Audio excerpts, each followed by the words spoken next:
నమస్తే, welcome to okay TV. కర్ణాటకలో 7,000 మంది కాలేజీ స్టూడెంట్స్కి హెచ్ఐవి పాజిటివ్. ఈ హెడ్లైన్ నాకు కూడా నాకు ఈ వార్త కనిపించగానే సరే 7,000 మంది అంటున్నారు, కానీ 7,000 మంది ఎక్కడి నుంచి వచ్చారు అని వెతికితే ఇంకో విషయం కనిపించింది. నిజం చెప్పాలంటే మొదట చూసినప్పుడు నేను కూడా ఒక్కసారిగా షాక్ అయ్యాను. ఎందుకంటే 7,000 మంది అంటే చిన్న సంఖ్య కాదు. అది ఎవరో కాదు, కాలేజీ స్టూడెంట్స్ అంటున్నారు. అంటే రేపు మన చుట్టుపక్కల కాలేజీల్లో కూడా ఇదే పరిస్థితి ఉందా? అసలు ఏ కాలేజీలో ఈ కేసులు బయటపడ్డాయి? ఎంతమంది పరీక్షలు చేశారు? 7,000 మందికి పరీక్షలు చేస్తే 7,000 మందికి పాజిటివ్ వచ్చిందా? లేక ఏదైనా పెద్ద డేటాని చిన్న హెడ్లైన్గా మార్చేశారా? అసలు విషయం ఏంటో తెలుసుకుందామని నేను కొంచెం వెతకడం మొదలుపెట్టాను. అక్కడి నుంచే ఈ కథలో అసలు ట్విస్టులు మొదలైనవి. ముందుగా నాకు కనిపించినది ఒక మీడియా రిపోర్ట్. అందులో 18 నుంచి 25 ఏళ్ల మధ్య వయసున్న వారిలో 7,000కు పైగా హెచ్ఐవి పాజిటివ్ కేసులు ఉన్నట్టు రిపోర్ట్ చేశారు. సరే, అక్కడే నాకు మొదటి డౌట్ వచ్చింది. 18 నుంచి 25 ఏళ్ల మధ్య వయసు వాళ్ళంటే అందరూ స్టూడెంట్స్ ఎలా అవుతారు? 18 ఏళ్ల నుంచి 25 ఏళ్ల వరకు ఉన్న ప్రతి ఒక్కరూ కాలేజీలో చదువుతున్నారా? అలా కాదు కదా. ఆ ఏజ్ గ్రూప్లో స్టూడెంట్స్ ఉండొచ్చు, ఉద్యోగాలు చేసే వాళ్ళు ఉండొచ్చు, చదువు మానేసి వాళ్ళు కూడా ఉండే ఛాన్స్ ఉంది. ఇంకా రకరకాల పరిస్థితులు ఉన్న వాళ్ళు కూడా ఉంటారు. అంటే 18 నుంచి 25 ఏజ్ గ్రూప్ ఒకటి, కాలేజ్ స్టూడెంట్స్ అనేది ఇంకో కేటగిరీ. ఈ రెండింటిని ఒకటిగా చెప్పాలంటే మధ్యలో ఇంకో సాలిడ్ డేటా కావాలి. అదే నాకు మొదటి క్వశ్చన్ అయింది. ఆ డేటా ఎక్కడుంది? సరే, ఇది ఒక రిపోర్ట్ మాత్రమేనా అని చూస్తే ఇంకా కొన్ని మీడియా రిపోర్ట్లు కూడా ఇదే స్టోరీని క్యారీ చేశాయి. అక్కడ ఇంకో నెంబర్ కూడా కనిపించింది. 18 నుంచి 35 ఏళ్ల మధ్య హెచ్ఐవి పాజిటివ్ ఇండివిజువల్స్ సంఖ్య 2023-24లో సుమారు 44,500 నుంచి 2025-26లో 66,600కి పెరిగిందని రిపోర్ట్స్లో పేర్కొన్నారు. ఇప్పుడు ఈ నెంబర్ చూసిన తర్వాత అయ్యో, యువతలో హెచ్ఐవి చాలా పెరిగిపోతుందేమో అనిపించడం సహజం. కానీ ఇక్కడ కూడా మనం ఒక్కసారి ఆగాలి. ఎందుకంటే 18 నుంచి 35 అంటే స్టూడెంట్స్ మాత్రమే కాదు, అది ఒక ఏజ్ గ్రూప్. అందుకే 18 నుంచి 35 డేటాని తీసుకుని కాలేజీ స్టూడెంట్లలో హెచ్ఐవి ఇంత పెరిగిపోయింది అని చెప్పడం సరైన ప్రశ్న కాదు. అదే నా ప్రశ్న. ఇంతలో ఇంకో విషయం బయటకు వచ్చింది. కర్ణాటకలో కాలేజీల్లో హెచ్ఐవి అవేర్నెస్, కౌన్సిలింగ్, స్క్రీనింగ్కి సంబంధించిన కొన్ని ప్రోగ్రామ్స్ జరుగుతున్నాయని. అంటే కాలేజీలో హెచ్ఐవి గురించి అవేర్నెస్ ప్రోగ్రామ్ ఉండడం మాత్రం నిజమైన విషయం. ఇప్పుడు ఇక్కడే నాకు ఇంకొక డౌట్ వచ్చింది. అసలు కాలేజీలో ఇవి ఎందుకు పెడుతున్నారు? ఏదైనా పెద్ద ప్రాబ్లం బయటపడిందా అని అది తెలుసుకోవడానికి ఇంకాస్త వెతికితే ఇక్కడే కథ మొత్తం మరో డైవర్షన్ తీసుకుంది. ఎందుకంటే Karnataka state AIDS prevention society ఈ వైరల్ క్లెయిమ్పై క్లారిఫికేషన్ ఇచ్చింది. అదేంటి అంటే 7,000 కాలేజీ స్టూడెంట్స్ హెచ్ఐవి పాజిటివ్ అంటూ జరుగుతున్న ప్రచారం తప్పుదారి పట్టించేందని కేఎస్ఏపిఎస్ చెప్పినట్టు రిపోర్ట్స్ వచ్చాయి. అంతేకాదు, కాలేజీ స్టూడెంట్స్కి హెచ్ఐవి టెస్టింగ్ కంపల్సరీ చేశారన్న ప్రచారాన్ని కూడా కేఎస్ఏపిఎస్ ఖండించింది. ఇప్పుడు ఒక్కసారి మీరు ఆలోచించండి. మొదట మనకి ఒక హెడ్లైన్ వచ్చింది, 7,000 మంది స్టూడెంట్స్కి హెచ్ఐవి పాజిటివ్ అని. దాని మీద మీడియా రిపోర్ట్స్ వచ్చాయి. సరే, కాలేజీల్లో హెచ్ఐవి క్యాంప్స్ గురించి రిపోర్ట్స్ వచ్చాయి అని అన్నీ చూసి అబ్బా, పరిస్థితి చాలా సీరియస్గా ఉందేమో అనుకుంటున్న సమయంలో అదే రాష్ట్ర ఎయిడ్స్ ప్రివెన్షన్ ఏజెన్సీ వచ్చి ఈ క్లెయిమ్ సరైనది కాదు అంటుంది. అప్పుడు నేనేం చేయాలి? మీడియాని నమ్మాలా లేక కేఎస్ఏపిఎస్ని నమ్మాలా? అన్నీ వెంటనే ఒక సైడ్ తీసుకోవడం చాలా ఈజీ. కానీ నాకు అలా అనిపించలేదు. మళ్ళీ మొదటి దగ్గరికి వెళ్ళాలనిపించింది. అసలు ఆ 7,000 సంఖ్య ఎవరిది? ఇదే అసలు క్వశ్చన్. ఎవరైనా ఒక ఫిగర్ చెబితే మనకి కొన్ని బేసిక్ క్వశ్చన్స్ ఉండాలి కదా. ఎవరు లెక్కించారు? ఏ డిపార్ట్మెంట్? ఏ ఇయర్ డేటా? ఎంతమందికి టెస్ట్ చేశారు? ఏ ఏజ్ గ్రూప్? ఎన్ని పాజిటివ్ రిజల్ట్స్ వచ్చాయి? అవి స్క్రీనింగ్ రిజల్ట్నా, కన్ఫర్మ్ డయాగ్నోసిసా, లేదా న్యూ కేసెసా, ఆల్రెడీ నోన్ కేసెసా, అందులో యాక్చువల్ కాలేజ్ స్టూడెంట్స్ ఎంతమంది? ఇవి క్లియర్ అయితేనే 7,000 మంది కథకి అసలు అర్థం వస్తుంది. ఇక్కడే ఒక చిన్న డిఫరెన్స్, చాలా పెద్ద డిఫరెన్స్ అవుతుంది. ఒకవేళ రిపోర్ట్లో 18 నుంచి 25 ఏళ్ళ ఏజ్ గ్రూప్లో హెచ్ఐవి 7,000 మందికి కేసెస్ వచ్చినాయి అంటే పాజిటివ్ కేసెస్, అది ఒక స్టేట్మెంట్. దాన్ని 7,000 కాలేజ్ స్టూడెంట్స్కి హెచ్ఐవి పాజిటివ్ అని చెప్పడం ఇంకో స్టేట్మెంట్. రెండు ఒకటే కాదు. అదే నా పాయింట్. నేను ఎవరిని తప్పు పట్టడం లేదు, కానీ హెడ్లైన్లో ఒక వర్డ్ మారితే మొత్తం మీనింగే మారిపోతుంది. అందుకే హెల్త్ రిలేటెడ్ న్యూస్లో నెంబర్స్ని చాలా జాగ్రత్తగా చూడాలి. ఇక ఇప్పుడు అసలు కర్ణాటకలో హెచ్ఐవి సిచ్యువేషన్ ఎలా ఉందో చూద్దాం. ఎందుకంటే ఇక్కడ ఇంకొక ఎక్స్ట్రీమ్కి కూడా వెళ్ళకూడదు. 7,000 స్టూడెంట్స్ క్లెయిమ్ తప్పు అని KSAPS చెప్పింది. కాబట్టి కర్ణాటకలో హెచ్ఐవి ప్రాబ్లం ఏమీ లేదు అని అనుకోవడం కూడా తప్పే. ఎందుకంటే కేంద్ర ప్రభుత్వం అధికారిక సమాచారం వేరే పిక్చర్ చూపిస్తుంది. 2026 మార్చిలో PIB ద్వారా వచ్చిన అఫీషియల్ ఇన్ఫర్మేషన్ ప్రకారం కర్ణాటకలో అడల్ట్ హెచ్ఐవి ప్రివలెన్స్ 0.44% ఉందట. నేషనల్ యావరేజ్లో 0.2% ఉందట. అంటే కర్ణాటకలో ప్రివలెన్స్ నేషన్ యావరేజ్ కంటే ఎక్కువ ఉంది. రాష్ట్రంలో సుమారు 2,91,000 మంది హెచ్ఐవితో జీవిస్తున్నారని అఫీషియల్ డేటా చెప్తుంది. ఇక నాకో అంచనాల ప్రకారం దేశంలో హెచ్ఐవితో జీవిస్తున్న వారి సంఖ్యలో కేవలం మహారాష్ట్ర సుమారు 3,99,000 మొదటి స్థానంలో ఉంది. ఇక ఆంధ్రప్రదేశ్ విషయానికి వస్తే 3,10,000తో రెండో స్థానంలో ఉంది. అంటే కర్ణాటకలో హెచ్ఐవి బర్డెన్ ఎక్కువగా ఉన్న రాష్ట్రాల్లో ఒకటే. కానీ ఆ 2,91,000లో 7,000 మంది కాలేజీ స్టూడెంట్స్ అని చెప్పడానికి ఈ డేటా ఆధారం కాదు. అంతేకాదు ఏడాదికి సుమారు 4,700 కొత్త హెచ్ఐవి కేసులు గుర్తిస్తున్నట్టు కేంద్ర ప్రభుత్వం తెలిపింది. ఇంకా కర్ణాటకలో 27 జిల్లాలను హై ప్రయారిటీ డిస్ట్రిక్ట్గా గుర్తించారు. అంటే కర్ణాటకలో హెచ్ఐవి ప్రాబ్లం ఉంది, దాన్ని ఎవరు కాదనలేరు. కానీ ఇదే డేటాని తీసుకుని అందులో 7,000 మంది కాలేజీ స్టూడెంట్స్ అని కూడా చెప్పలేం. ఇదే మనం సెపరేట్గా చూడాల్సిన పాయింట్. ఇప్పుడు అసలు నాకు ఇంట్రెస్టింగ్గా అనిపించిన మరో యాంగిల్ డేటింగ్ యాప్స్. ఈ స్టోరీతో పాటు టిండర్, బంబుల్ లాంటి డేటింగ్ యాప్స్ పేర్లు కూడా సోషల్ మీడియాలో డిస్కషన్లో తిరుగుతున్నాయి. ఎనానిమస్ రిలేషన్షిప్స్ వల్ల హెచ్ఐవి కాంటాక్ట్ ట్రేసింగ్ కష్టమవుతుందనే ఆర్గ్యుమెంట్ కూడా కనిపిస్తుంది. కానీ ఇక్కడ చాలా కేర్ఫుల్గా ఉండాలి.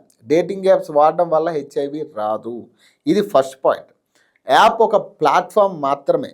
హెచ్ఐవి ట్రాన్స్మిషన్కి సంబంధించిన యాక్చువల్ రిస్క్ ఫ్యాక్టర్స్ వేరే. కానీ ఒక హెల్త్ అథారిటీకి ఒక ఇన్ఫెక్షన్ కేసు కనిపించినప్పుడు ఆ వ్యక్తి ప్రీవియస్ కాంటాక్ట్స్ గురించి ఇన్ఫర్మేషన్ లేకపోతే వాళ్ళను టెస్టింగ్ లేదా కౌన్సిలింగ్కి రీచ్ చేయడం కష్టమవుతుంది. అక్కడ ఎనానిమస్ కాంటాక్ట్స్ ఒక పబ్లిక్ హెల్త్ ఛాలెంజ్ కావచ్చు. కాబట్టి డేటింగ్ యాప్స్ వల్లే 7,000 హెచ్ఐవి కేసెస్ అని చెప్పడం చాలా పెద్ద కంక్లూజన్. దానికి మన దగ్గర అఫీషియల్ ప్రూఫ్ లేదు. అందుకే నేను కూడా ఆ మాటను ఫ్యాక్ట్గా చెప్పను. ఇప్పుడు నాకు మరో ఇంట్రెస్టింగ్ థింగ్ అనిపించింది. ఈ హోల్ డిస్కషన్లో బ్రేక్ ఫ్రీ ఇండియా అనే QR based HIV risk assessment tool గురించి రిపోర్ట్స్ వచ్చాయి. అంటే నాకు రిస్క్ ఉందా అనే డౌట్ ఉన్న వ్యక్తి కాన్ఫిడెంట్గా తన రిస్క్ గురించి తెలుసుకునే విధంగా డిజిటల్ టూల్ ఉపయోగించే ప్రయత్నం చేయొచ్చు. ఇక్కడ పాయింట్ ఏంటంటే ప్రతి వ్యక్తిని అనుమానంతో చూడడం కాదు, రిస్క్ ఉన్న వ్యక్తికి నువ్వు తెలుసుకో, అవసరమైతే హెల్ప్ తీసుకో అనే అవకాశం ఇవ్వడం. అంటే గవర్నమెంట్ రెస్పాన్స్ని కూడా మనం కేవలం అందరికీ హెచ్ఐవి టెస్ట్ అని అర్థం చేసుకోవాల్సిన అవసరం లేదు. Awareness, counselling, risk assessment, voluntary testing, treatment ఇవన్నీ కలిసి ఉండాలి. అయితే ఇక్కడే ఇంకొక విషయం నాకు చాలా ఇంపార్టెంట్గా అనిపించింది. హెచ్ఐవి గురించి మన సమాజంలో ఇప్పటికీ ఒక స్టిగ్మా ఉంది. ఒక వ్యక్తి హెచ్ఐవి పాజిటివ్ అని తెలిస్తే మొదట మనం ఏం అడుగుతాం? ఎలా వచ్చింది, ఎవరితో వచ్చింది, ఏం చేసాం అని. అంటే హెల్త్ ఇష్యూస్ కంటే ముందు జడ్జిమెంట్ వచ్చేస్తుంది. దాంతో ఒక వ్యక్తి టెస్ట్ చేయించుకోవడానికి కూడా భయపడుతున్నాడు. తన స్టేటస్ తెలుసుకోవడానికి వెనుకాడుకోవచ్చు. అందుకే అవేర్నెస్ ప్రోగ్రాం అవసరం. అది భయపెట్టడానికి కాదు, తెలుసుకోవడానికి మాత్రమే. మరి ఇప్పుడు ఒక్కసారి మొత్తం స్టోరీని రివైండ్ చేద్దాం. మొదట నాకు ఒక హెడ్లైన్ కనిపించింది, 7,000 కాలేజ్ స్టూడెంట్స్ హెచ్ఐవి పాజిటివ్ అని. నేను ఆ హెడ్లైన్ చూసి షాక్ అయ్యాను. తర్వాత సరే అసలు సోర్స్ ఏంటి అని వెతికాను. అక్కడ 18 నుంచి 25 ఏజ్ గ్రూప్కి సంబంధించిన 7,000 ఫిగర్ గురించి రిపోర్ట్ కనిపించాయి. అప్పుడు నాకు డౌట్ వచ్చింది, ఏజ్ గ్రూప్ని స్టూడెంట్గా ఎలా మార్చారు? తర్వాత కాలేజీలో హెచ్ఐవి అవేర్నెస్ స్క్రీనింగ్, కౌన్సిలింగ్, అలాగే కౌన్సిలింగ్ ప్రోగ్రామ్స్ గురించి కూడా రిపోర్ట్ కనిపించాయి. అప్పుడు మరో డౌట్ వచ్చింది, అయితే కాలేజ్లో క్యాంప్స్ ఎందుకు? అది చూస్తున్న సమయంలో కేఎస్ఏపిఎస్ క్లారిఫికేషన్ వచ్చింది. 7,000 కాలేజ్ స్టూడెంట్స్ హెచ్ఐవి పాజిటివ్ అనే క్లెయిమ్ని, కంపల్సరీ టెస్టింగ్ క్లెయిమ్ని ఏజెన్సీ ఖండించింది. అప్పుడు అసలు క్వశ్చన్ ఇంకాస్త పెద్దదైంది. 7,000 ఎక్కడి నుంచి వచ్చింది? 7,000 మంది హెచ్ఐవి పేషెంట్లు ఎక్కడి నుంచి వచ్చారు అనేది. ఇదే కదా ఇన్వెస్టిగేషన్. ఒక హెడ్లైన్ చూసి ఇదే నిజం అనడం ఇన్వెస్టిగేషన్ కాదు. ఒక హెడ్లైన్ చూసి ఇది ఫేక్ అనడం కూడా ఇన్వెస్టిగేషన్ కాదు. రెండు సైడ్స్లో ఉన్న ఇన్ఫర్మేషన్ తీసుకుని, సరే మీ దగ్గర ఈ నెంబర్ ఎలా వచ్చింది అని అడగడం, మీరు ఇలా ఎందుకు చెప్పారు అని అడగడం, అఫీషియల్ డేటా ఏం చెబుతుందని చూడడం, అదే అసలు ఇన్వెస్టిగేషన్. ఇప్పుడు అఫీషియల్ డేటాను కూడా చూసాం. కర్ణాటకలో హెచ్ఐవి ప్రివలెన్స్ నేషనల్ యావరేజ్ కంటే ఎక్కువ ఉందని, సుమారు 2,91,000 మంది హెచ్ఐవితో జీవిస్తున్నారని, ఏడాదికి సుమారు 4,700 కొత్త కేసెస్ గుర్తిస్తున్నారట. 27 జిల్లాలను హై ప్రయారిటీగా గుర్తించారు. అంటే ప్రాబ్లం లేదని చెప్పలేం, కానీ 7,000 కాలేజ్ స్టూడెంట్స్ అన్న పర్టికులర్ క్లెయిమ్ కన్ఫర్మ్డ్ అని కూడా చెప్పలేం. ఇక్కడే అసలు డిఫరెన్స్ ఉంది. ఒక్క విషయం చెప్తున్నా, హెచ్ఐవి పాజిటివ్ అంటే ఎయిడ్స్ వచ్చేసిందని కాదు. ఇది కూడా మనం స్పష్టంగా చెప్పాలి. ఎందుకంటే ఈ హెడ్లైన్ చూసి భయపడే వాళ్ళు ఉంటారు. హెచ్ఐవికి ట్రీట్మెంట్ ఉంది, ట్రీట్మెంట్ ద్వారా హెచ్ఐవిని కంట్రోల్లో ఉంచవచ్చు. అందుకే హెచ్ఐవి గురించి మాట్లాడేటప్పుడు భయపెట్టడం కంటే అవేర్నెస్ ఇవ్వడం ముఖ్యం. కానీ నేను ఈ వీడియోని మెడికల్ క్లాస్గా మార్చడం లేదు. ఎందుకంటే మనం అసలు క్వశ్చన్ అది కాదు కదా. మన క్వశ్చన్ ఏంటి? 7,000 స్టూడెంట్స్కి అనే హెడ్లైన్ వెనుక అసలు స్టోరీ ఏంటి అని. ఇప్పుడు నాకు పర్సనల్లీ ఈ మొత్తం స్టోరీలో చాలా ఇంపార్టెంట్గా అనిపిస్తున్న క్వశ్చన్, 7,000 అనే నెంబర్ని ఎవరు, ఏ డేటా ఆధారంగా, ఏ కేటగిరీకి పెట్టారు? ఇది అఫీషియల్గా క్లియర్ కావాలి. ఎందుకంటే ఒక నెంబర్కి కాంటాక్ట్స్ తీసేస్తే అది ఒక సెన్సేషనల్ హెడ్లైన్ అవుతుంది. కాంటెక్స్ట్ పెడితే అదే నెంబర్ ఒక హెల్త్ స్టాటిక్ అవుతుంది. ఈ రెండిటి మధ్య డిఫరెన్స్ చాలా పెద్దది. మరి చివరికి నేను ఏం చెప్తున్నా, కర్ణాటకలో 7,000 మంది కాలేజ్ స్టూడెంట్స్కి హెచ్ఐవి వచ్చిందని నేను కన్ఫర్మ్డ్ ఫ్యాక్ట్గా చెప్పను. ఎందుకంటే ఆ పర్టికులర్ క్లెయిమ్పై కేఎస్ఏపిఎస్ క్లారిఫికేషన్ వచ్చింది. అలాగే ఇదంతా ఫేక్, కర్ణాటకలో ఎటువంటి హెచ్ఐవి ప్రాబ్లమ్స్ లేదు అని కూడా చెప్పను. ఎందుకంటే అఫీషియల్ గవర్నమెంట్ డేటా కర్ణాటకలో హెచ్ఐవి బర్డెన్ ఉందని చాలా స్పష్టంగా చెప్తుంది. అంటే వైరల్ క్లెయిమ్ ఒకటి, అఫీషియల్ హెల్త్ సిచ్యువేషన్ ఒకటి, రెండింటిని ఒకటిగా చూడకూడదు. మరి ఈ మొత్తం కథలో అసలు ట్విస్ట్ ఏంటి తెలుసా? 7,000 కాదు, 7,000 అనే నెంబర్ ఎలా హెడ్లైన్గా మారిందనేది ఒక రిపోర్ట్, దాని మీద ఇంకో రిపోర్ట్, తర్వాత సోషల్ మీడియా, ఆ తర్వాత పెద్ద హెడ్లైన్, మరి చివరికి అదే రాష్ట్ర ఎయిడ్స్ ప్రివెన్షన్ ఏజెన్సీ క్లారిఫికేషన్ ఇవ్వాల్సిన పరిస్థితి వచ్చింది. ఇది మనకి ఒక లెసన్ కూడా. హెల్త్ రిలేటెడ్ న్యూస్లో ఒక నెంబర్ కనిపిస్తే వెంటనే ఫార్వర్డ్ చేయకండి. ముందు సోర్స్ ఏంటి చూడండి, తర్వాత అఫీషియల్ డేటా ఏంటో చూడండి, మరి ముఖ్యంగా ఆ నెంబర్కి కాంటాక్ట్ ఏంటి చూడండి. ఎందుకంటే 7,000 మంది స్టూడెంట్స్ హెచ్ఐవి పాజిటివ్ అంటే మనకి భయం వస్తుంది. కానీ 7,000 అనే ఫిగర్ అసలు ఏ కేటగిరీకి సంబంధించింది అనేది అడిగితే మనకి నిజం తెలుసుకోవాలనే క్యూరియాసిటీ వస్తుంది. నాకు ఈ స్టోరీలో కావాల్సింది అదే. ఎవరిని భయపెట్టడం కాదు, ఎవరిని షేమ్ చేయడం కాదు, ఎవరిని తప్పు పట్టడం కూడా కాదు. ఒక హెడ్లైన్ వెనుక అసలు డేటా ఏంటో తెలుసుకోవడం. అందుకే ఈ వార్త మీరు కూడా ఎక్కడైనా చూసి ఉంటే 7,000 మంది అంటున్నారు కదా, నిజమే అయి ఉంటుంది అని వెంటనే నమ్మకండి. అలాగే కేఎస్ఏపిఎస్ ఖండించింది కాబట్టి అంతా ఫేక్ అని కూడా అనుకోకండి. మధ్యలో ఉన్న అసలు ఎవిడెన్స్ని చూడండి. ఎందుకంటే కర్ణాటకలో హెచ్ఐవి సమస్య నిజమే, అది అఫీషియల్ డేటా చెప్తుంది. కానీ 7,000 మంది కాలేజ్ స్టూడెంట్స్ హెచ్ఐవి పాజిటివ్ అన్న వైరల్ క్లెయిమ్ మాత్రం ఇప్పటికీ అదే స్థాయిలో కన్ఫర్మ్డ్ ఫ్యాక్ట్ కాదు. అందుకే చివరిగా నేను అడిగేది ఒకటే, ఆ 7,000 అసలు ఎవరు, ఏ డేటా, ఏ ఇయర్, ఏ టెస్టింగ్, ఎన్ని కన్ఫర్మ్డ్ కేసెస్, అందులో యాక్చువల్ స్టూడెంట్స్ ఎంతమంది? ఈ క్వశ్చన్కి క్లియర్ ఆన్సర్ వస్తే అప్పుడే ఈ కథకు ఫుల్ స్టాప్ పెట్టవచ్చు. అంతవరకు హెడ్లైన్ని కాదు, ఎవిడెన్స్ని నమ్ముదాం. అదే ఈ మొత్తం స్టోరీలో అస్సలు విషయం. సో ఇలాంటివి సోషల్ మీడియాలో చాలా సర్క్యులేట్ అవుతున్నాయి కాబట్టి వీడియో చేస్తున్నా. ఖచ్చితంగా సర్క్యులేట్ అవుతున్న ప్రతిదాన్ని మనం అపోహగా తీసుకోవద్దు, ఎవరిని బ్లేమ్ చేయొద్దు.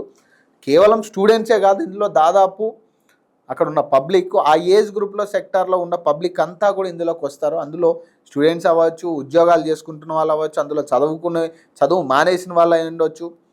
సో ఇట్లాంటి వాళ్ళందరూ ఉంటారు కాబట్టి కేవలం స్టూడెంట్స్ అని మాత్రం అనొద్దు అనేది నా అభిప్రాయం. సో అఫీషియల్ డేటా ప్రకారమే నేను మాట్లాడుతున్నా. ఖచ్చితంగా ఇందులో స్టూడెంట్స్ కాదు, ఒక ఏజ్ గ్రూప్కి సంబంధించిన లెక్క ఇది 7,000 అనేది.